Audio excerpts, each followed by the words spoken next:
भर्सना गरे पनि कमै हुन्छ। राज्यको स्वाधीनता र सार्वभौमिकतामाथि नै सङ्कट पैदा गर्ने गरी रचिएका र घटाइएका यी क्रूर पाशविक घटनाका देखेका पात्र मात्र होइनन्, आजसम्म जवाब माग्नु।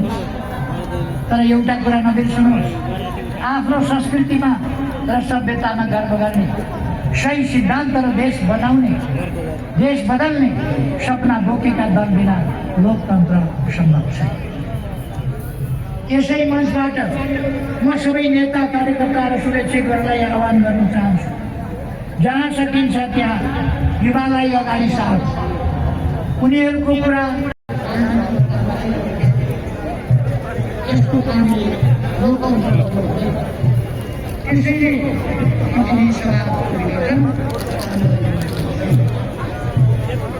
हाम्रो नाम स्पष्ट छ,